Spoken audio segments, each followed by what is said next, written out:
Coba bayangin deh, sebuah masa depan di mana kita nggak akan pernah lagi kehilangan sinyal ponsel. Nggak ada lagi tuh ceritanya pesan gagal terkirim atau telepon putus cuma gara-gara kita lagi di tempat yang salah. Nah, masa depan itu mungkin jauh lebih dekat dari yang kita bayangin loh. Semua ini berkat teknologi revolusioner yang bikin ponsel kita bisa ngobrol langsung sama satelit di luar angkasa. Yuk kita cari tahu gimana semua ini bisa terjadi. Kita semua pasti pernah kan ngalamin momen super nyebelin pas lihat tulisan tanpa layanan atau no service di layar HP kita. Entah itu pas lagi naik gunung, di tengah laut, atau bahkan di beberapa daerah pedesaan yang sinyalnya susah. Rasanya itu kayak langsung terputus dari dunia. Bener-bener bikin frustrasi.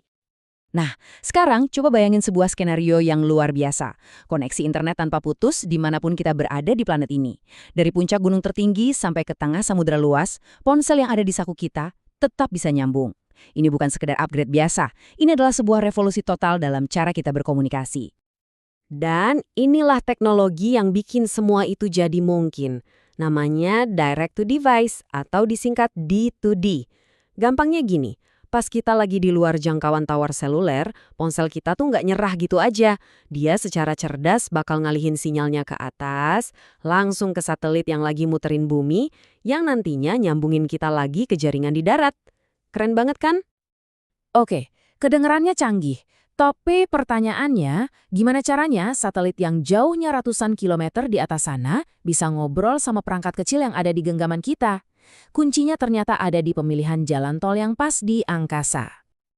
Jadi gini, angkasa luar itu punya semacam jalan tol orbit yang beda-beda buat satelit. Ada orbit geo yang tinggi banget, bagus sih buat jangkauan luas tapi sinyalnya lemot. Terus ada MEO di tengah-tengah. Nah, untuk teknologi D2D ini, bintang utamanya adalah LEO, alias orbit bumi rendah. Karena posisinya jauh lebih dekat ke bumi, delay atau latensinya jadi rendah banget. Makanya, ini pilihan paling ideal. Jadi, poin krusialnya ini nih. Satelit LEO itu bikin komunikasi jadi cepat banget. Rasanya instan, kayak kita lagi teleponan biasa, karena delaynya cuma puluhan milidetik. HP kita juga nggak perlu kerja keras ngeluarin daya super besar buat nembak sinyal sejauh itu. Tapi ada tapinya. Karena satu satelit LEO cuma bisa mencakup area yang kecil, kita butuh armada raksasa, ratusan bahkan ribuan satelit, buat bisa ngasih jangkauan ke seluruh dunia tanpa putus. Kedengarannya luar biasa kan? Terus kenapa kita belum pada pakai teknologi ini secara luas hari ini? Nah, jawabannya ada di sesuatu yang nggak kelihatan, tapi harganya selangit, spektrum radio. Inilah rintangan terbesar yang harus dilewati. Kutipan dari sumber riset ini benar-benar kena di intinya. Spektrum itu segalanya. Tanpa akses ke frekuensi radio yang pas, semua ide canggih D2D ini ya cuma mimpi belaka. Ini adalah sumber daya yang terbatas, nggak kelihatan, dan diperebutkan sama banyak pihak.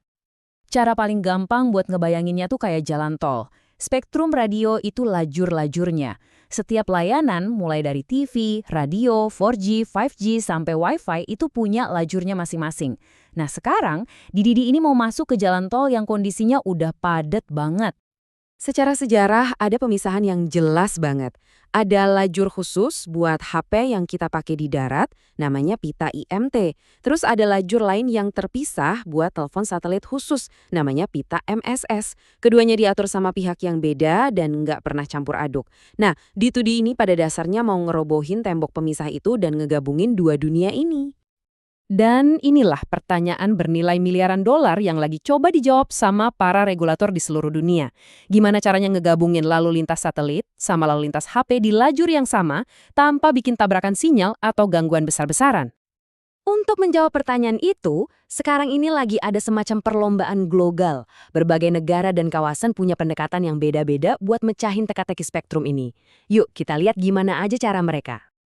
Penting nih buat kita tahu kalau layanan D2D itu nggak cuma satu macam. Anggap aja ada 4 rasa utama.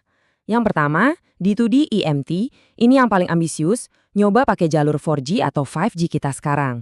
Kedua, D2D MES, ini lebih tradisional, pakai jalur khusus satelit kayak fitur darurat di iPhone. Terus ada dua jenis lagi buat Internet of Things atau IoT, yang didesain buat perangkat-perangkat kecil kayak sensor pertanian atau pelacak hewan ternak yang cuma perlu kirim data sedikit-sedikit. Disinilah kita lihat ada dua filosofi yang beda banget. Di satu sisi ada pendekatannya Amerika Serikat. Motonya kayak hajar dulu, urusan belakangan. Mereka ngebiarin para insinyur dan perusahaan buat inovasi, eksperimen, dan uji coba langsung di pasar. Di sisi lain ada Eropa, yang lebih hati-hati, motonya rencanain dulu, baru bangun. Mereka mau bikin satu set aturan yang sempurna dan seragam buat semua negara anggotanya sebelum layanannya diluncurkan. Dua jalan yang sangat berbeda menuju tujuan yang sama. Oke, mari kita fokus ke pendekatannya Eropa, soalnya ini menarik banget. Ini adalah studi kasus tentang gimana cara menyeimbangkan antara inovasi dengan kehati-hatian dalam skala yang super besar. Kunci utama dari semua strategi Eropa ini ada di sepotong spektrum khusus yang namanya S-band 2 GHz. Anggap aja ini adalah harta karun mereka untuk memulai era D2D. Kenapa sih pita frekuensi ini spesial banget? Pertama, lisensinya itu berlaku buat seluruh Eropa. Ini jarang banget ada. Kedua, teknologinya udah siap buat 5G. Tapi, nah ini yang paling penting, lisensi yang ada sekarang ini bakal habis di tahun 2027. Ini menciptakan momen yang genting banget, semacam ultimatum pakai sekarang atau hilang selamanya, buat Eropa untuk nentuin masa depan spektrum berharga ini. Dan ini dia peta jalan mereka. Kelihatan kan, ini proses yang panjang dan metodis, bukan lari sprint. Perjalanannya dimulai tahun 2025 dengan netapin D2D sebagai prioritas. Terus, mereka bakal habisin waktu bertahun-tahun buat bikin aturan teknis, nyocokin aturannya di tingkat global tahun 2027, dan akhirnya, kalau semua lancar, kita baru bisa lihat layanan komersial pertama meluncur di penghujung dekade ini. Ini tuh main catur, bukan catur kilat.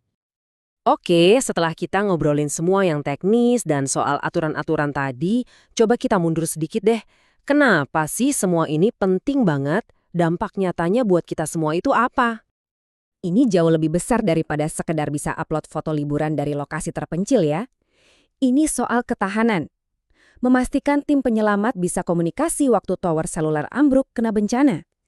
Ini soal inovasi. Memungkinkan sensor pertanian di ladang terpencil atau pelacak kargo di tengah laut. Dan yang terpenting, ini soal mewujudkan mimpi lama. Memastikan setiap orang, nggak peduli di desa terpencil atau di tengah lautan, punya hak yang sama buat tetap terhubung dengan dunia. Jadi, ini semua membawa kita ke satu pertanyaan penutup yang menarik. Waktu kita lihat pendekatan yang beda-beda di seluruh dunia, ada yang gerak cepat, ada yang hati-hati. Semuanya bermuara ke sini. Dalam upaya ambisius buat menghubungkan setiap sudut planet ini, mana yang lebih penting? Kecepatan untuk jadi yang pertama, atau ketelitian untuk membangun sistem yang paling benar dan berkelanjutan? Jawabannya bakal membentuk masa depan konektivitas kita semua.